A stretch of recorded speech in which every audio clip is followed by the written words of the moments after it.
Hello everyone, and today Geek Buying sent us a portable retro gaming console from Anbernic, namely the RG557 model.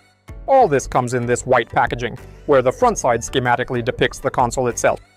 Well, let's move on to unpacking and see what's inside. In the kit you will find user manual, USB-A to USB-C charging cable, protective glass for display, 2 cleaning cloths, 1 wet and 1 dry, 4 different joystick caps, black and white, and of course the portable gaming console itself, which was sent to us by the Geek Buying company, Anbernic RG557. The Anbernic RG557 sets a new standard in handheld gaming with its robust hardware, ergonomic design, and extensive customization options. Whether you are a retro gaming enthusiast or a fan of modern Android titles, this device combines performance and versatility to cater to a wide range of gaming preferences.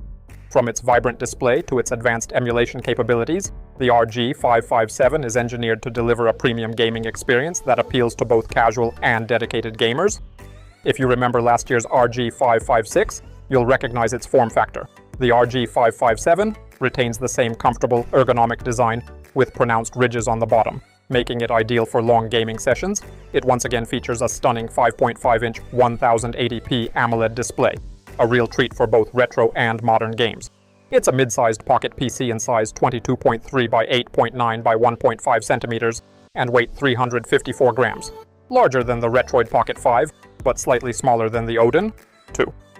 The biggest change on the inside is the move from the Unisoc T820 chipset to the Dimensity 8300, which delivers more power and efficiency while maintaining smooth Android emulation and performance. The unit I was sent by Geek Buying boasts a transparent casing that calls to mind the atomic purple Game Boy Color, but the plastic is a little glossier and cheaper feeling. Still, I'm a big fan of skeleton cases, and it looks pretty impressive. You can see right through to the PCB, which has a neat purple and gold aesthetic, but be warned, it's a fingerprint magnet and feels quite slick in the hands. It's a trade-off between seeing the cool internals and dealing with the smudges and slippery feel. Compared directly to the old RG556, the shell design is nearly identical, though the new RGB lighting around the sticks is a definite visual upgrade over the basic white LEDs on the older model. Here's where things get a bit contentious. The analog sticks are brand new, described as high-resolution, anti-magnetic interference, capacitive joysticks, likely using TMR sensor technology. TMR sensors promise accuracy and low power draw. However, the physical sticks themselves are a step back for many. They are significantly smaller and have much less travel compared to the excellent Hall sensor sticks found on Anbernic's own RG406H. They feel more akin to Nintendo Switch Joy-Con sticks, which feels undersized on a device this large and focused on comfort. Critically, the caps are not removable like on the 406H, meaning you can't easily swap them for taller or wider ones. You can only put caps on top of them. While testing shows they are accurate with a full range of motion and no cardinal snapping issues, an improvement over the RG556's sticks. The small size and limited range just don't feel great for precise movements in shooters or streaming games. The sticks do feature customizable RGB lighting, adjustable through the Android settings, which is a nice visual touch. The face buttons, A, B, X, Y, are also rubber membrane, offering a quiet, somewhat mushy but still tactile feel. Good for not annoying others nearby. Select, Start, Back, and Home buttons do their jobs, and the dedicated RG button brings up Anbernic's front end. Up top, the shoulder buttons are clicky micro switches, the loudest buttons on the device, while the triggers are analog Hall sensors, offering variable input for racing games, though they don't have a huge amount of travel and feel a bit resistant to press.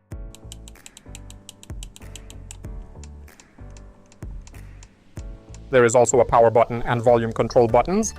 At the bottom, there is a port for connecting mini jack 3.5mm headphones, a USB-C charging port that supports fast charging with a power of 27 watts for a 5,500 mAh battery, and also supports video output with a resolution of 1080p and a frequency of 60 Hz.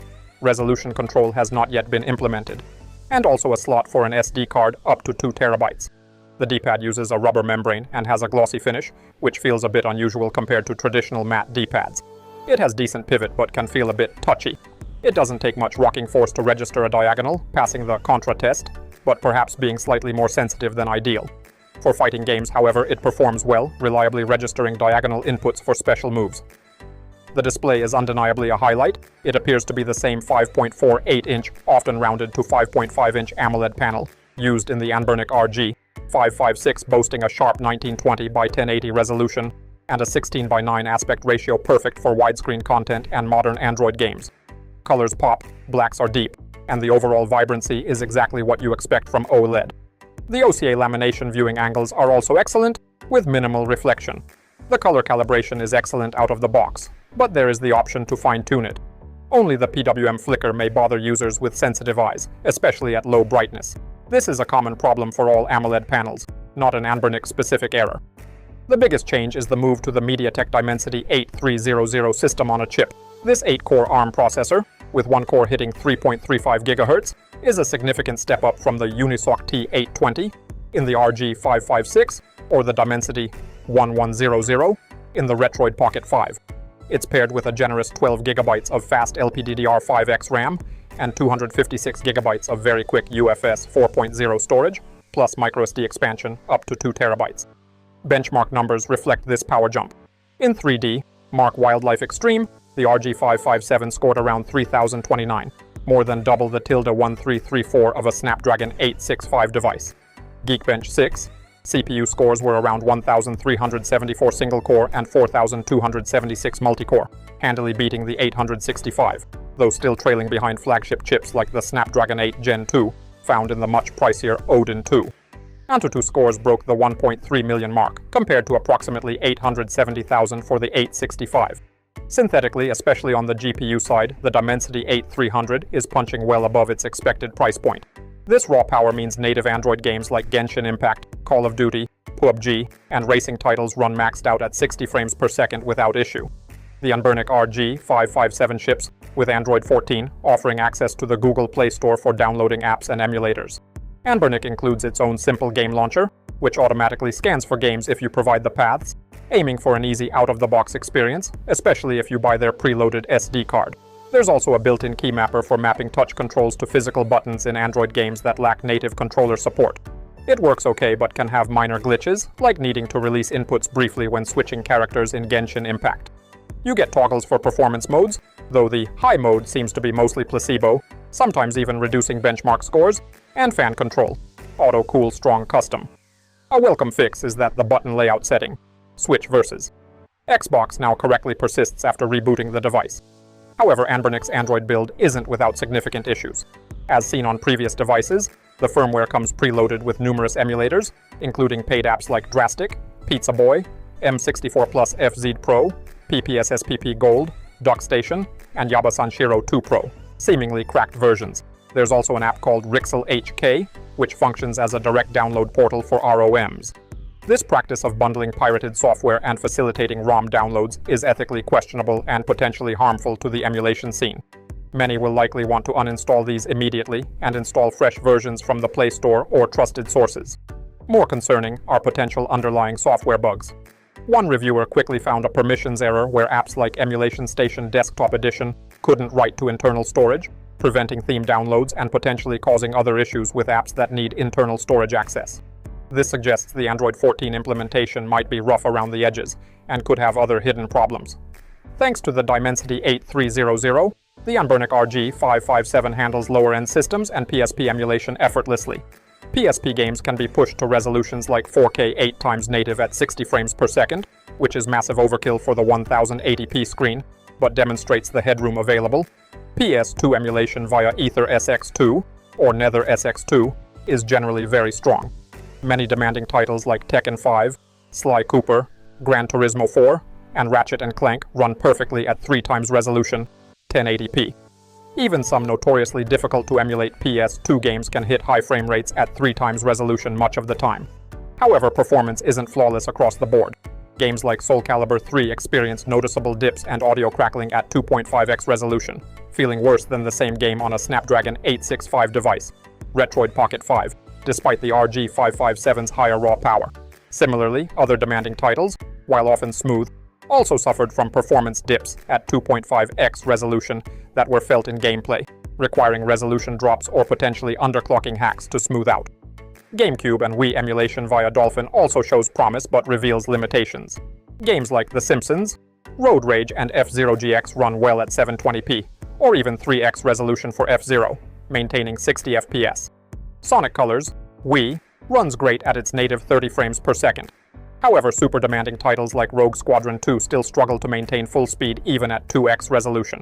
More worryingly, compatibility issues related to the Mali GPU drivers, common with MediaTek chips, surfaced. A mod like Super Mario Sunburn ran significantly worse on the Anbernic RG557 than on the less powerful Retroid Pocket 5, hovering below 30 FPS at 2x, while the RP5 handled it smoothly at 60 frames per second, with a mod. This highlights the critical difference. Snapdragon chips benefit from mature drivers and community-developed alternatives like Turnip drivers, which drastically improve performance and compatibility in emulators, especially Switch emulators like Yuzu Sudachi. The RG557's Mali GPU is stuck with stock drivers that rarely get updated, limiting its potential despite its raw power.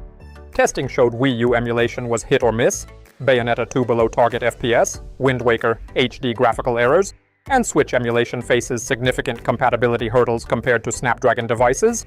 Battery life is claimed at up to 8 hours, which might be achievable with very light emulation or Android tasks, but pushing demanding systems will drain it much faster. The active cooling system features intake vents on the back and an exhaust on top. The fan is definitely audible when running at higher speeds, but can be managed via software settings. To sum it up, the Anbernic RG557 is a powerful and versatile handheld gaming device that caters to a wide range of gaming preferences. Its combination of robust hardware, ergonomic design, and extensive customization options makes it an excellent choice for both retro gaming enthusiasts and fans of modern Android titles. Whether revisiting classic games or exploring the latest releases, the RG557 delivers a premium gaming experience that stands out in the competitive handheld gaming market. And that's all from me. You can buy it using the link in the description. Thank you all for watching. Good luck to everyone. Bye everyone. Ciao.